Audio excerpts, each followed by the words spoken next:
bëhet për shembull shkollat publike nuk kanë për një arsye ose për një tjetër nuk arrin m'ia u dhënë fëmijëve krejt ato çka duhen për ata me qenë më të suksesshëm.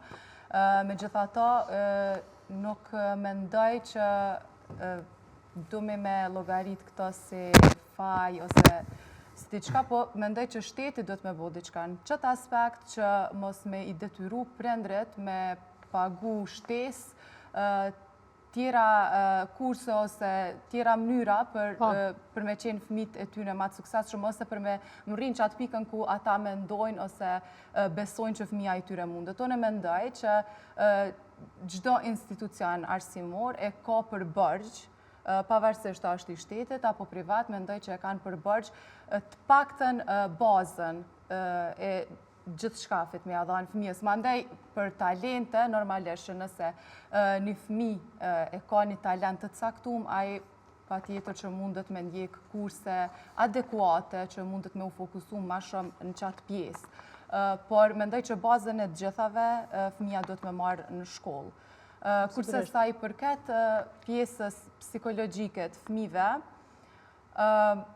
mendoj që për këtë temë ndoshta përgjigje më të mirë kish më dhënë ai psikologe, po kuptoj, por ju si mësimdhënëse. Si mësimdhënëse nga ajo çka unë e shoh, edhe pse unë kam fatin me punu me një shkollë private, edhe që për një men nuk i kemi këto problemet, se e di që shpesh ka edhe këto kurse cilin edhe probleme në shkolla publike, sidomos kur i kërkohet llogarit dhe një mësimdhënësve që pse unë dona me çu fëmin kur ai s'po mundet me mri për shembull që të pjesë në shkollë, ose diçka ne e kemi fatin e mirë që mos me pas kësi probleme.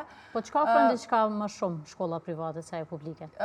Ndoshta që e kemi kohën më shumë, por në numrin e nxënësve ndoshta që e keni më të vogël në një klasë.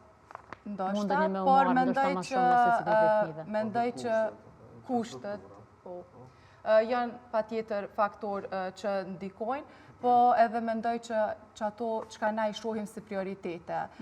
Prioritet nuk është veç arritja e fëmijës akademikisht, na i përkushtojmë shumë rëndësi edhe gjendjes emocionale të fëmijës, mirëqenies të fëmijës, po aq sa asaj akademike. Do më thonë mundohemi me mbajt balancin që jo vetëm me pas presion ose me ngarkun pjesën akademike, po fëmija me undje mirë edhe i lirë edhe me pas një mirëqenje.